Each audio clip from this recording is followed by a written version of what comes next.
बहुत समय पहले पहाड़ों और हरे भरे खेतों के बीच बसे एक छोटे से गांव में मोहन नाम का एक अंधा आदमी रहता था।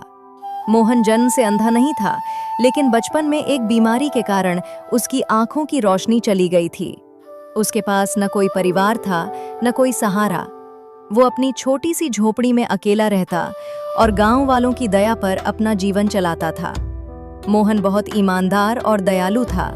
वो किसी से भीख मांगते समय भी हमेशा कहता, भगवान तुम्हारा भला करे, जितना तुम्हारे दिल में हो उतना ही देना।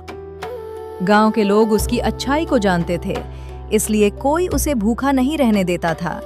फिर भी उसका जीवन संघर्षों से भरा था। एक दिन गांव में भयंकर सूखा पड़ गया। खेत सूख गए, कुएं खाली हो गए और लोगों के घरों में अनाज खत्म होने लगा। अब गांव वाले खुद परेशान थे, इसलिए मोहन को भी मदद मिलनी बंद हो गई। 3 दिन तक मोहन ने कुछ नहीं खाया। भूख से कमजोर होकर वो अपनी झोपड़ी के बाहर बैठा आसमान की ओर मुंह करके बोला, हे भगवान, अगर मेरी किस्मत में सुख नहीं लिखा तो कम से कम इतनी ताकत दे दो कि मैं भूखा न मरूं। उसी रात तेज आंधी चली, आसमान में बादल गरजे और बिजली चमकी। मोहन अपनी झोपड़ी में बैठा डर रहा था।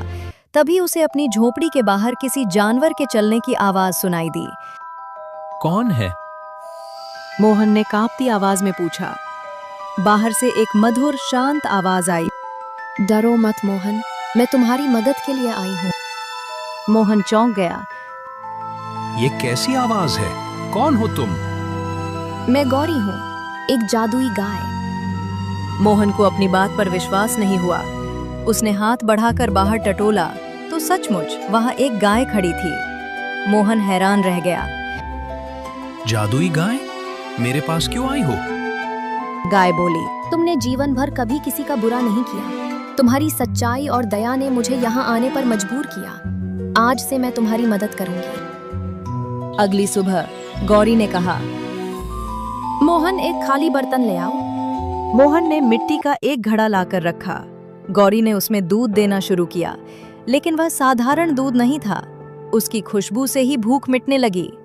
मोहन ने थोड़ा सा दूध पिया और उसे ऐसा लगा जैसे उसके शरीर में नई जान आ गई हो।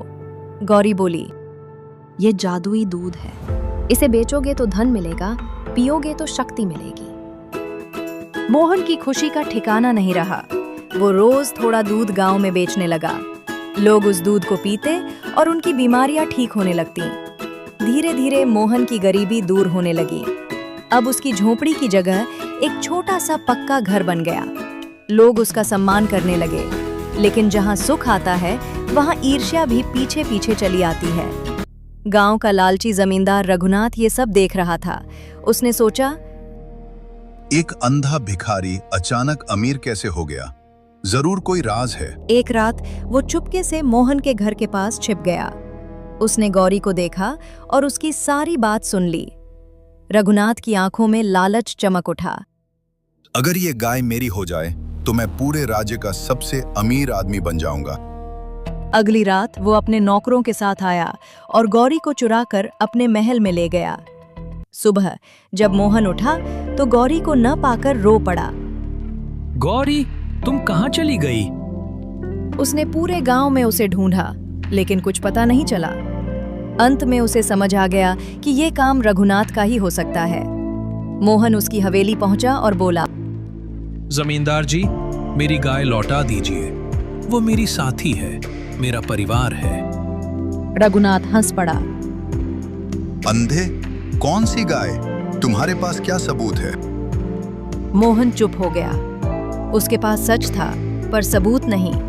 उसी रात रघुनाथ ने गौरी से कहा, अब से तू मेरे लिए सोना और धन देगी। लेकिन गौरी शांत रही। उसने दूध देना बंद कर दिया। रघुनाथ गुस्से से चिल्लाया, तू मेरे किसी काम की नहीं। तभी गौरी की आंखों से तेज प्रकाश निकला। पूरा कमरा रोशनी से भर गया। एक गूंजती हुई आवाज आई, लालच से पाया धन कभी सुख नहीं देता। अचानक रघुनाथ की तिजोरी खाली हो गई। उसका सारा धन गायब हो गया। उसकी हवेली की दीवारें तक टूटने लगीं। वो डर कर जमीन पर गिर पड़ा। मुझे माफ कर दो, मुझसे गलती हो गई। गौरी बोली, क्षमा उसी को मिलती है जो सच्चे मन से पश्चाताप करे। रघुनाथ रोते हुए मोहन के पास गया और उसके पैरों में गिर पड़ा। मुझे माफ कर दो, मैंने लालच में आकर बहुत बड़ा पाप किया। मोहन ने शांत स्वर में कहा, गलती इंसान से ही होती है। अगर तुम्हें सच में पछतावा है तो आज से किसी गरीब का हक मत छीनना। रघुनाथ ने सिर झुका लिया और गौरी को वापस लौटा दिया। जैसे ही गौरी वापस आई, उसने मोहन के सिर पर अपना मुंह रखा। अचानक उसकी आंखों में तेज रोशनी फैल गई। मोहन दर्द से चिल्लाया और फिर उसने पहली बार दुनिया को देखा। सामने सूरज की सुनहरी किरणें थीं, पेड़ों की हरियाली थी और उसके सामने खड़ी थी उसकी प्रिय गौरी। मोहन की आंखों से आंसू बहने लगे। मैं देख सकता हूं। गौरी मुस्कुराई। ये तुम्हारी अच्छाई का फल है। सच्चा दिल कभी खाली नहीं जाता। कुछ दिनों बाद गौरी एक सुबह चुपचाप गायब हो गई। लेकिन इस बार मोहन उदास नहीं हुआ। वो जानता था कि जादू हमेशा साथ रहने के लिए नहीं आता। कभी कभी वो सिर्फ हमारी किस्मत बदलने आता है। मोहन ने अपने धन से गांव में कुएं खुदवाए, गरीबों की मदद की और एक छोटा गौशाला बनवाया। अब लोग उसे अंधा मोहन नहीं बल्कि भाग्यवान मोहन कहकर बुलाते थे और वो हर शाम आसमान की ओर देखकर मुस्कुराता और कहता, भगवान देर से देता है, लेकिन जब देता है तो किस्मत बदल देता है। सीख, सच्चाई, दया और धैर्य रखने वाले इंसान की किस्मत एक दिन जरूर बदलती है। लालच हमेशा विनाश का कारण बनता है।